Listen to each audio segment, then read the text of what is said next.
everyone. This is update for September 11, 2024, day 931 of the war, end of the date update. Also catch up for September 10, 9, and 8. I'm going to start with a macroeconomic update, and then I'm going to switch to the situation on the battlefield in Ukraine. So, as you can see, we're going to start with the UK. There was some macroeconomic information that came out there, and sort of my favorite topic is just want to show what's going on in the UK, and we can see this as a common theme across the West, with, I would say, exception probably of Japan. But as you can see, industrial production is down, manufacturing is down, and for just to explain how they related, is manufacturing is part of industrial production. Also, in industrial included mining and utilities. So basically, production of raw materials, production of energy to process those raw materials, and actually then production of the finished product. So basically, the entire from the beginning till the end, the whole, I would say, industrial process is captured by this. And then also construction, right? So this all paints pretty ugly picture of what's going on in the UK. At the same time, we can see that GDP is actually up 1.2%. And really, the best way is to explain the situation is that things that improve life and quality of life of everyone, let's say of every UK citizen, those things are like there's fewer of those things because the country produces fewer manufactured goods, less energy, and building fewer houses, or houses are not maintained properly, and so on. So if you think about this is all decreasing quality of life. The way GDP then grows is essentially by leverage, by increasing amount of that, and that goes to consumers who buy foreign goods. So as you can see, this is very straightforward, very negative loop. That's where UK is, and it's very similar situation across the board in the West. And in some way, this whole conflict that's started with Ukraine, really, but it's a global conflict. Hopefully, everybody understands that it is really about. This is one of the main issues because the West cannot exist by being just a consumer. Countries like China, Russia, and so on, they're not willing to simply provide resources and goods for consumption of the West, not getting anything in return, and that's really the I would say at the core of this whole conflict. What's happening? So let's actually move to EU, and there is statistics from Italy and Spain, and the same.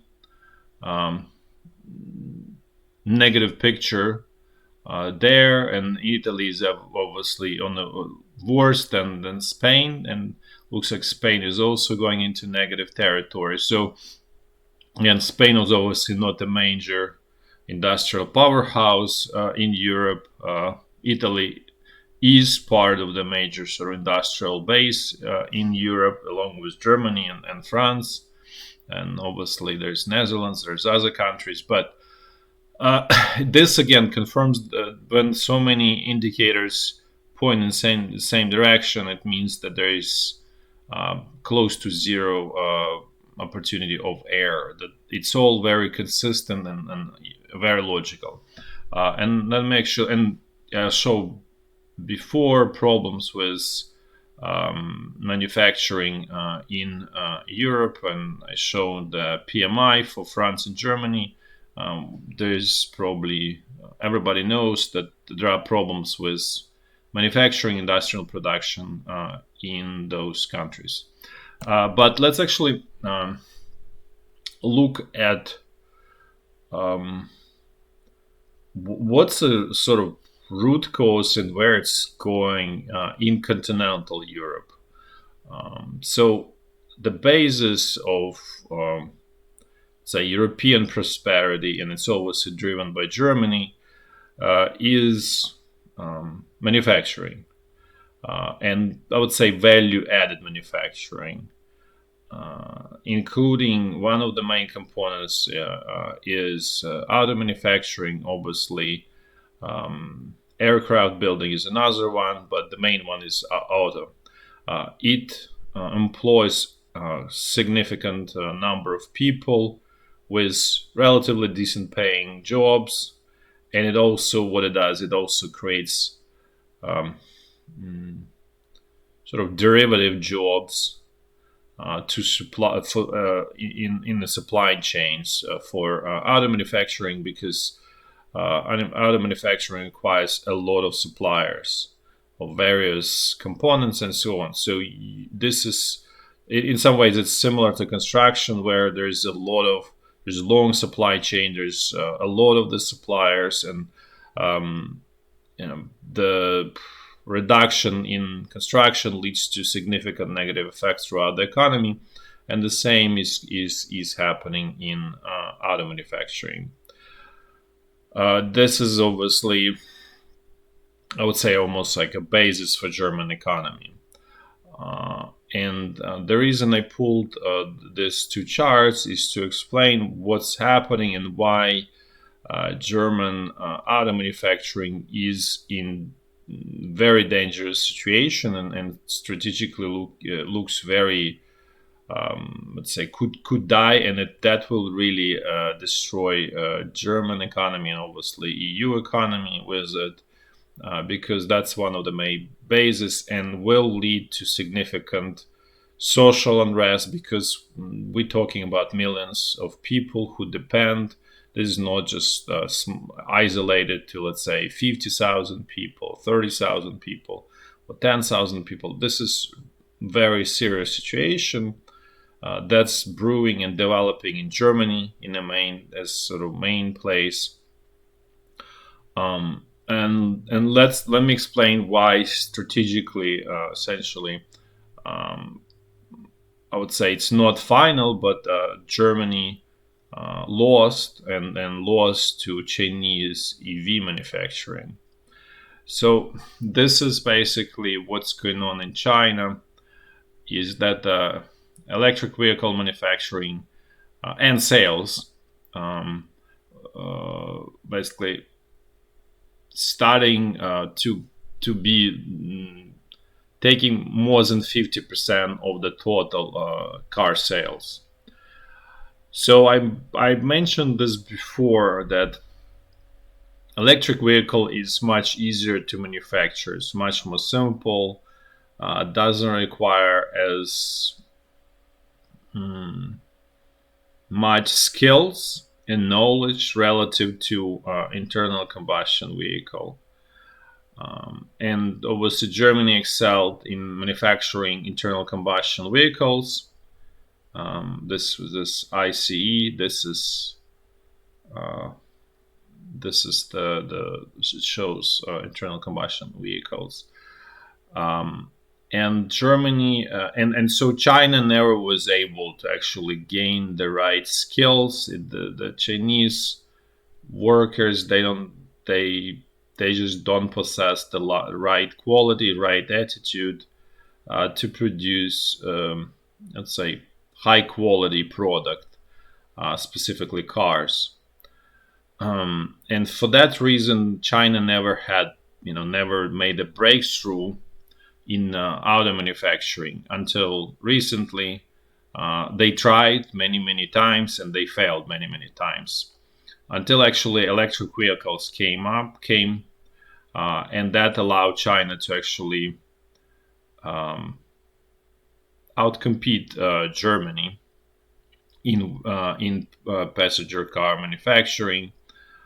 Germany, in particular, built significant capacity in China, where they were producing significant amount of cars, and up to, let's say, 50% of profits. So that's not revenues, profits. That's really your value add. That's why you work. Were generated in China.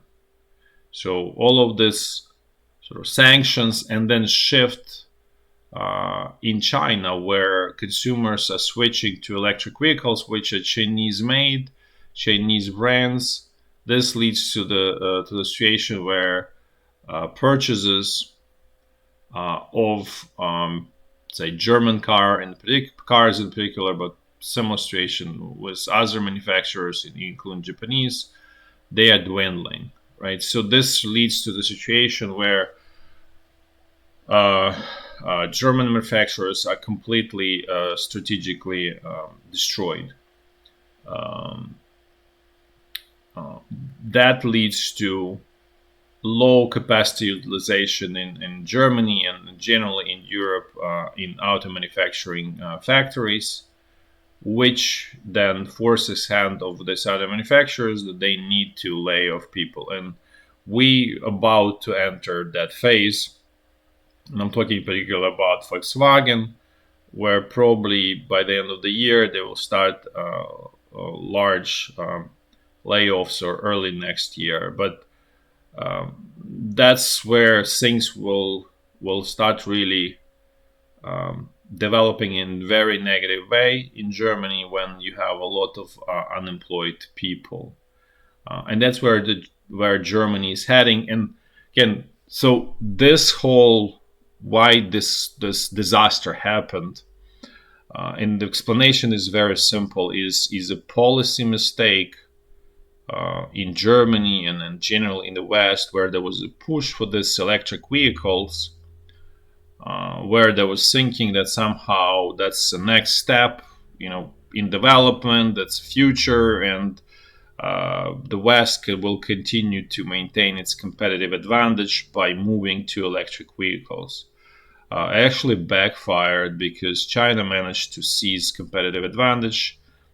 It manufactures more electric vehicles. I don't know if they're better. Assuming that consumers are buying, they probably are better. I cannot sort of haven't used one, so cannot say it for sure. But the numbers are very clear. The Chinese electric vehicle manufacturers are conquering. First, they conquered China, and now they're expanding to Europe. Attempted to expand to the US and the rest of the world. So basically, Chinese business outcompeted European, because European business was forced to play in an area where they actually don't have any competitive advantage. And now that disaster is coming back to Europe. In particular, I'm not saying this is going to be sort of everybody's going to get affected, but in particular, the epicenter of disaster is obviously going to be Germany, where German auto manufacturers will have to make significant adjustments and layoffs. And for example, in case of Volkswagen, the company has tremendous amount of debt, so it wasn't even well managed from a financial perspective. Because it's a cyclical industry. In cyclical industry, you don't want to have much debt at all. It has tremendous amount of debt. So this company is ripe to explode in a simple way, from strategically and financially. So that could be significant disaster, which will for sure will require German government intervention, which will create even more problems in the German government finances. So as you can see, this is a snowball of problems that's slowly but surely developing and growing, and it will be the biggest issue of the next year. So again, this goes back all of to this idea of this alternative energy that doesn't simply work. And it's really destroying West to the point that politically there will be political forces that will come into power in in Europe, across West, anywhere, that essentially will surrender to Russia and China, and that's really the end game in this situation. As long as this policy is maintained, or this course maintained, and it's gonna basically self-destruct West by continuing with all of this. Now let's switch to the next place, actually, China. There is data that came from China, specifically export-imports. I mentioned before that Chinese leadership decided to go back to what worked for them, and that is exporting goods to the world, and generating wealth and well-being for Chinese societies through that.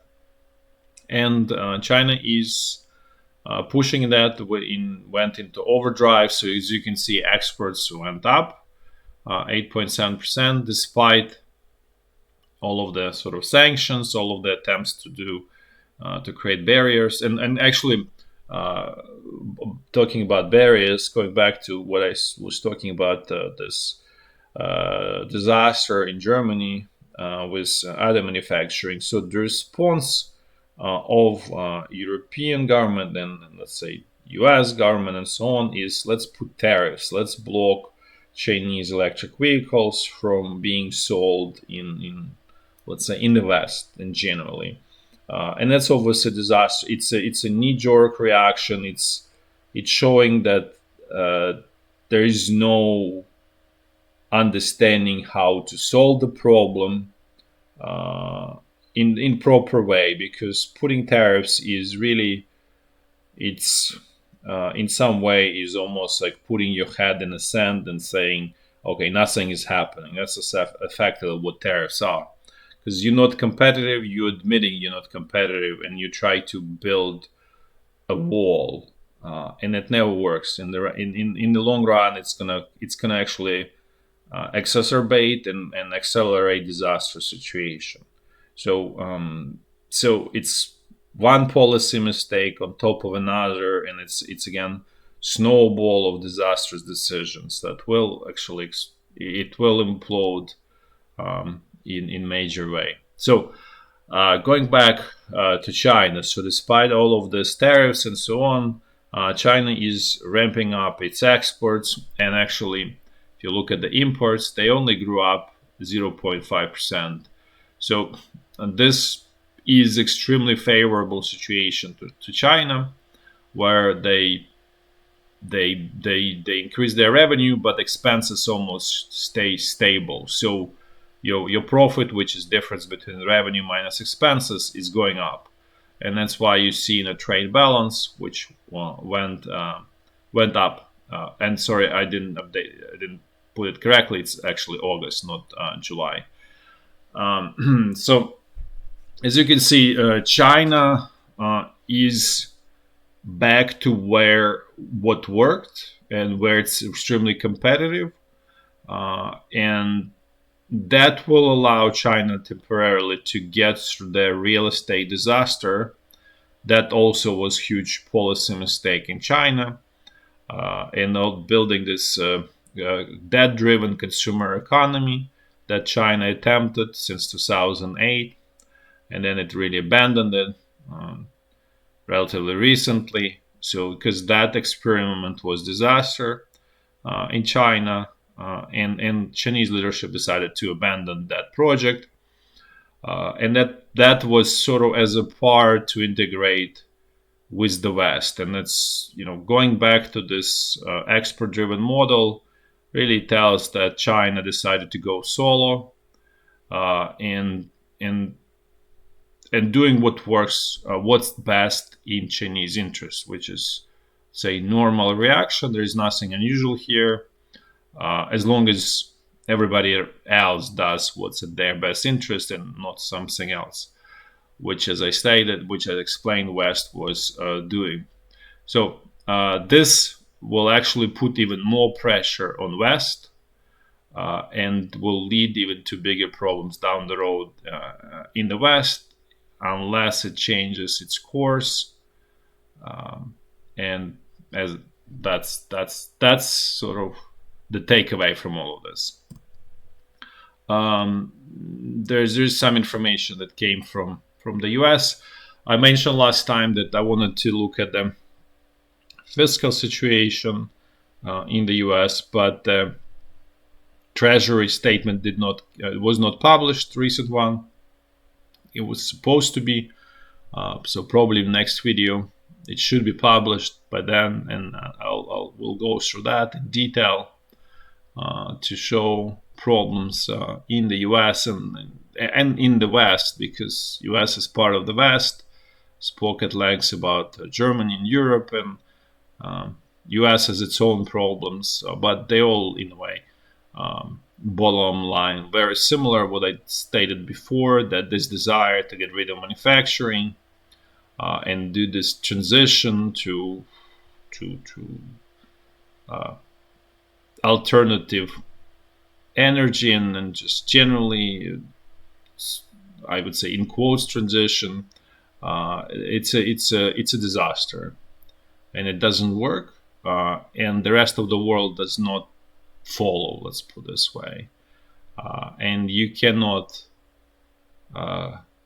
maintain quality of life by not producing anything and just basically leveraging consumer. This is what's been going on in the West for probably past 30-40 years. But going back to the US, there's data in terms of inflation.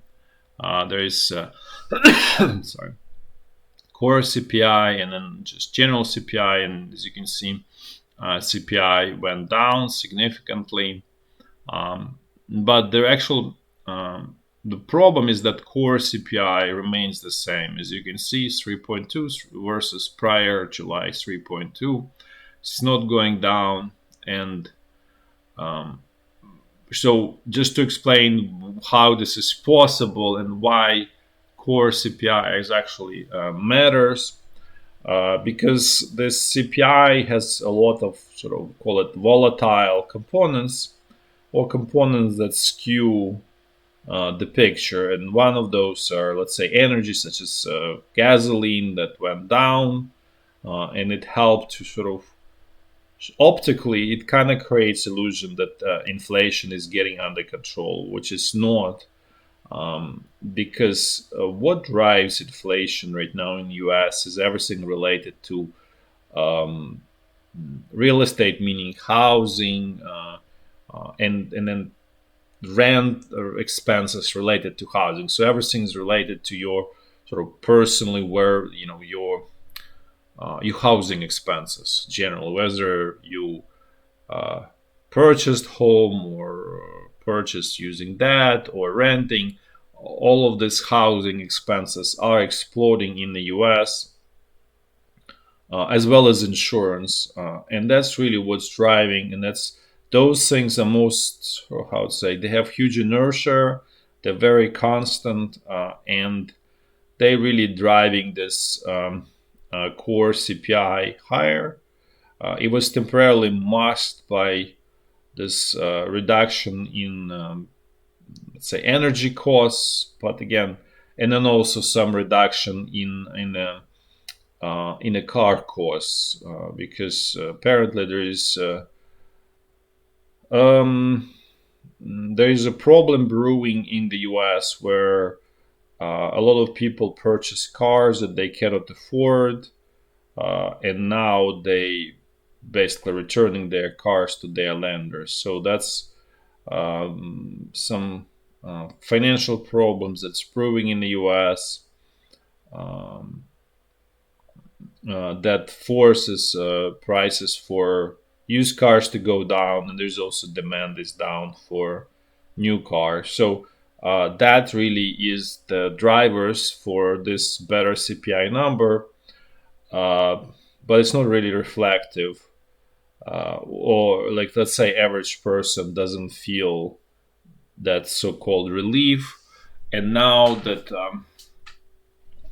U.S. central bank is planning to reduce interest rates, which is probably going to happen in the end of. They start doing that at the end of September. At least 0.25% is expected, potentially 0.5. What that will do, that will reignite inflation, and specifically core and everything related to housing in the U.S. Because the price of the house is nearly perfect mathematical equation that's related to the price of the bond. And the price, which we can say the house, is equal to the price of the bond. And the lower the interest rates, the higher the price of the bond. So there is an inverse relationship. So the prices for houses will start go up. So it will push inflation even into a higher level, and it will create social problems. They are already surfacing because it's becoming political issue in the U.S., where there's discussion of this unaffordability of the housing and so on. So it's already very clearly a problem, and that problem was just going to get more acute. And the reality is that politicians cannot solve this problem because they cannot create houses. So they are not really a solution to it, or at least what they propose is definitely not a solution, because simply giving money to people is not solving a problem, because money is not a house. Because you need someone to actually, you need more houses. That's really the problem.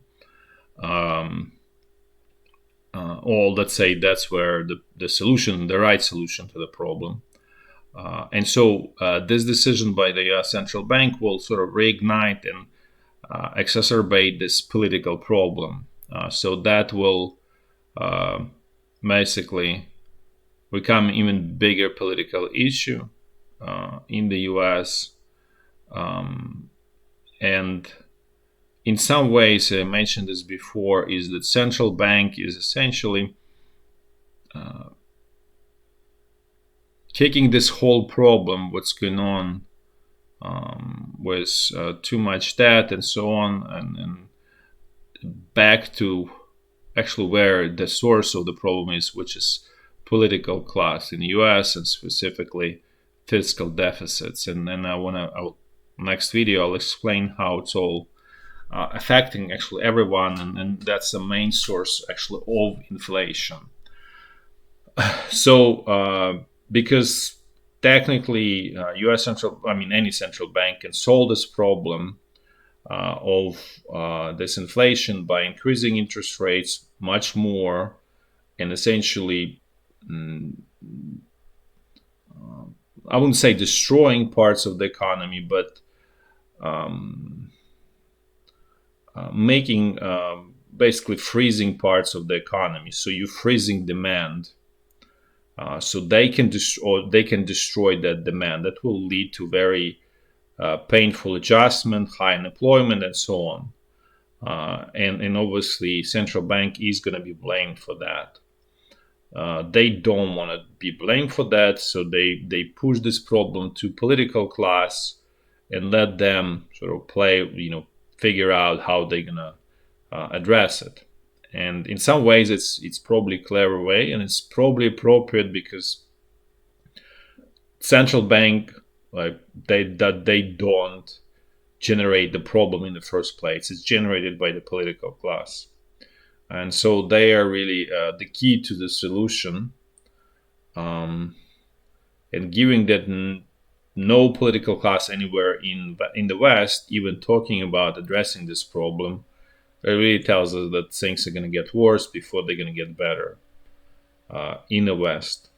And specifically in US, I discussed it, that this manifests itself through the housing expenses.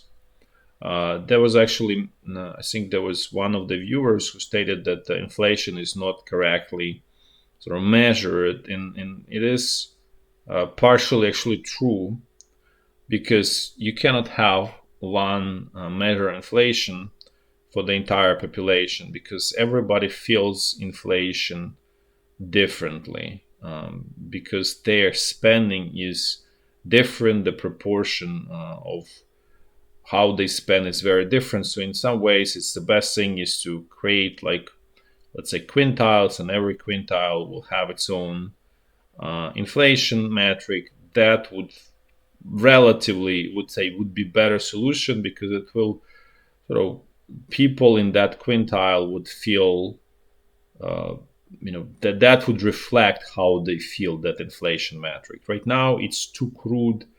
It doesn't really reflect how, let's say, majority or average person feels. And not to mention that, for example, housing expenses, they are a huge part of anyone's budget, whether you purchased a home by financing it or you're renting. It's definitely a significant portion of your expense, of your income, probably like 30-40%, I would guess.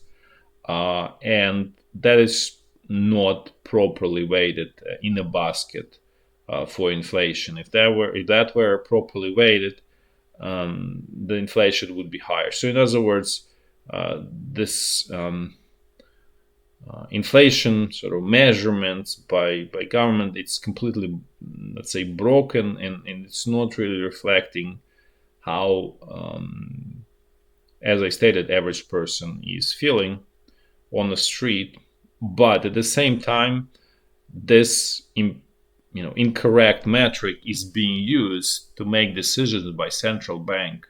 So that's where the problem is that in some ways you have like a wrong compass, and you look at the wrong compass, and you're basing your decisions on the wrong like on a compass that's broken and it's not doing correct measurements. But they don't have any other compass. They don't want probably have better compass, and so they're making these decisions that lead to basically worse and worse outcomes, and that's really how it all interplays. Okay, now let's switch to the situation closer to Ukraine, and actually, this is maybe somewhat interesting for some of the viewers who want to learn about the sort of new developments on the battlefield, more tactical, not strategic. So you probably seen this Dragon drones on videos where was basically like a fireball that flies over the trees, and there is sort of fire coming down and destroying this patch of trees under it. So there's sort of no magic, there's no dragon there, as everybody can expect. So what it is simply there is old Soviet air bomb that has some components, and it's incendiary bomb that's using essentially light metal powder, specifically magnesium and some aluminum. And so it's a combination of those things, and that's really what's creating that effect. And this is just example. And so you basically, first it started in the Ukrainian army. They attached this I would say component from the bomb, and they ignite it, and it just sends all of that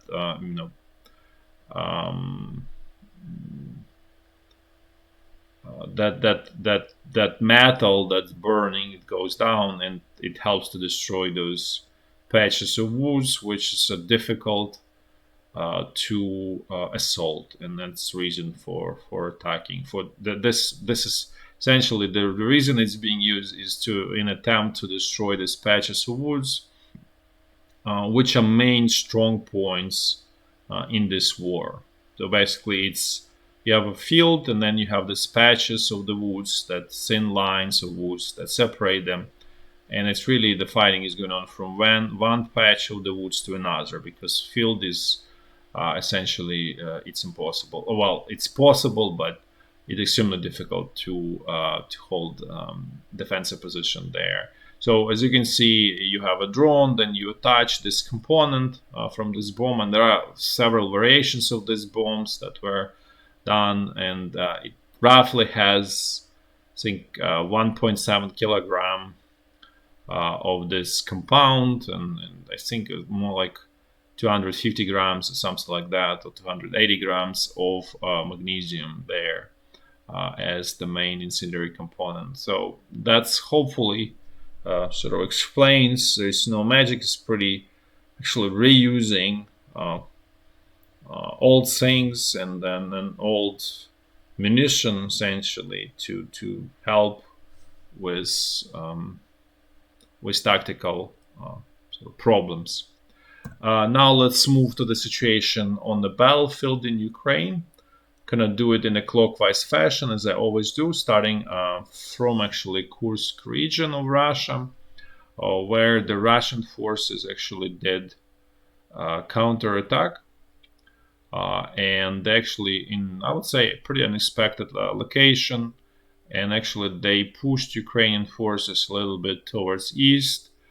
I would say, as personal observation, Ukrainian forces were completely not prepared. There's no really proper defensive position, so it was fairly easy and quick attack by Russian forces. There is actually also not huge amount of say resources that Russian command used. It's basically two regiments from 106th Airborne Division and 7th Airborne Division. What is more even interesting, and I mentioned this before, that Ukrainian forces really destroyed the bridges across the same river and effectively separating this whole area from the sort of main Russian territory, but they never cleaned it up. It was left sort of still under, call it, provisional control by Russian troops. They managed actually to establish pontoon bridges, transferred the significant amount of let's say units, or not units, but the amount of troops, and then they did a surprise attack against Ukrainian forces, and so far they pushed them. You can see roughly it's estimated new defensive line.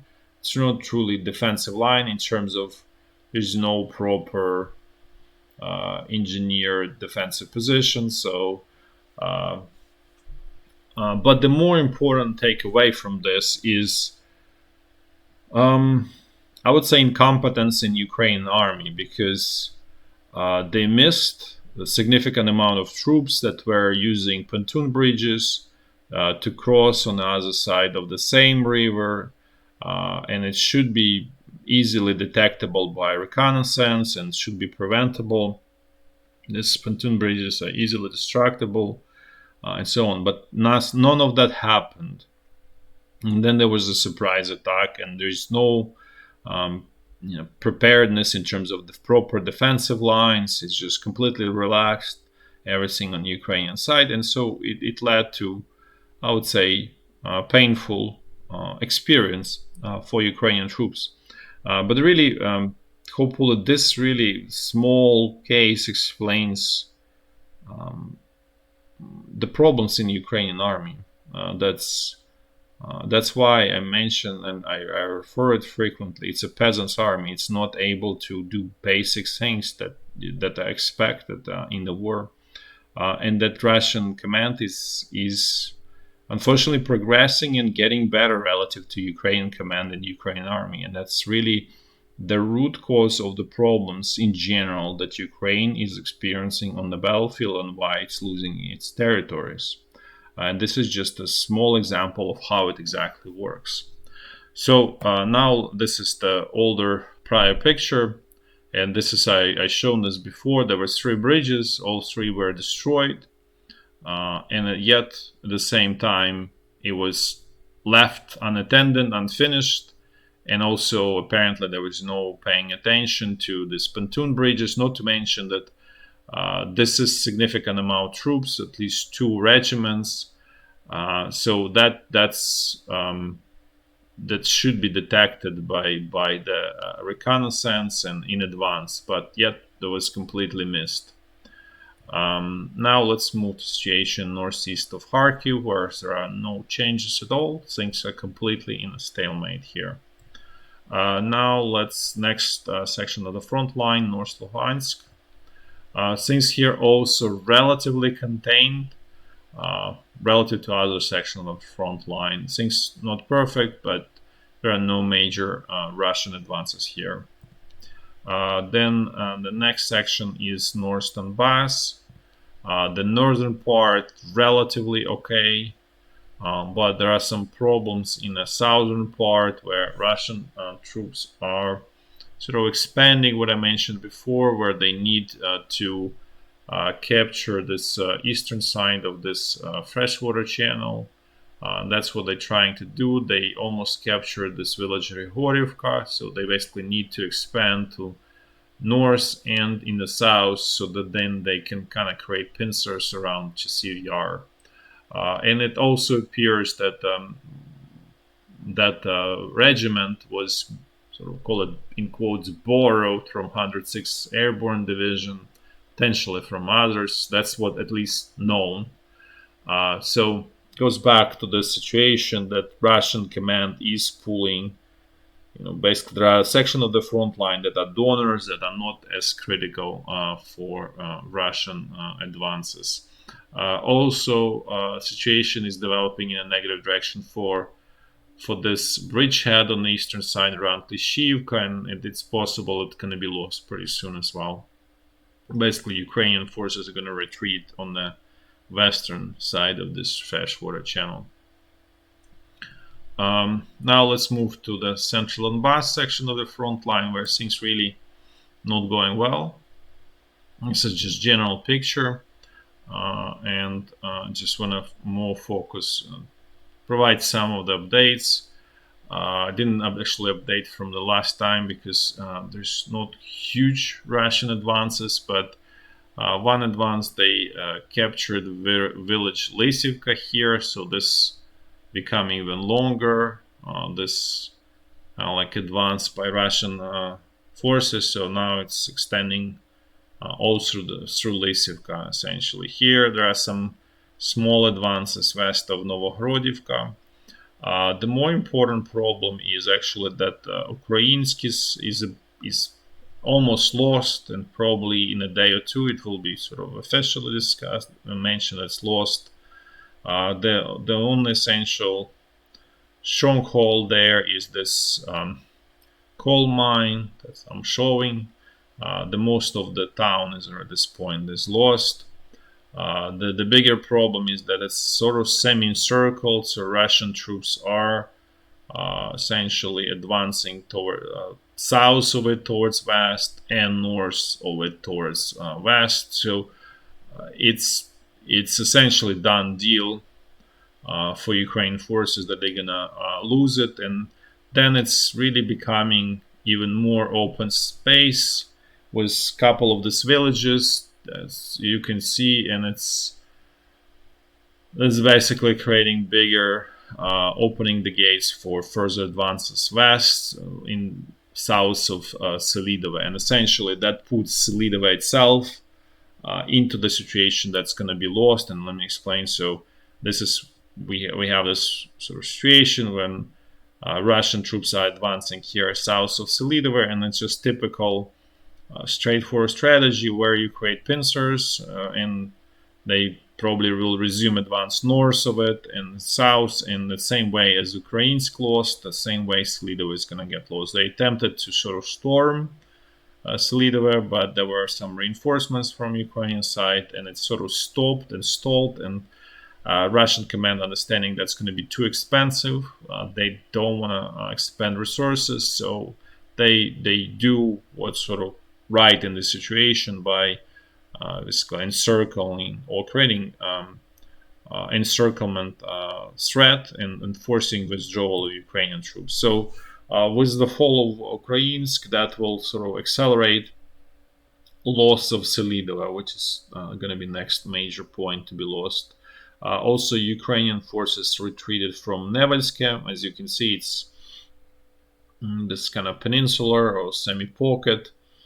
So Ukraine forces are slowly withdrawing from there because it's obviously also done deal. There is nothing. Well, in theory, you can if you are capable of counterattacks and everything, but Ukrainian forces are not. All they can is rigid defense. That's really leading to disastrous outcomes. But so they slowly started withdrawing, and the new sort of temporary line is going where I'm showing this sort of roughly around here. And it's probably going to be lost fairly soon. So this whole area from essentially Hirnik to Maximilianivka, this is going to be probably provisionally new front line, and then even that is not going to hold for a long time. So Russian troops will continue advance because they're going to capture Ukrainsk, and this really moves them past all of this Hirnik, and essentially this whole area was going to be lost in some time, let's put this way. So again, things are really going. There was sort of temporary slowdown in Russian advances because Ukrainian command brought some new, fresh resources. But as those resources are basically destroyed in rigid defense, it opens up gates for Russian troops to continue their advance. Now let's move to Zaporizhzhia front line, where things are also quiet there, with the exception that sort of related to the central Donbass, this Vuhledar. So Russian troops are made advances west of it and sort of northeast of it, and it's becoming sort of also not yet in semi-encircled situation, but it's very clear what Russian command is attempting to do. The same strategy, create credible threat of encirclement and force withdrawal of Ukrainian troops from Vuhledar, which is excellent defensive position. As you can see, Russian command tried to capture it for a long time, which led to significant Russian losses, but now it's going to get lost by a different way. And then let's finish with the last section of the front line, which is along the Dnipro, which is completely quiet. That's it for today. Thanks for watching. Till next time. Bye-bye.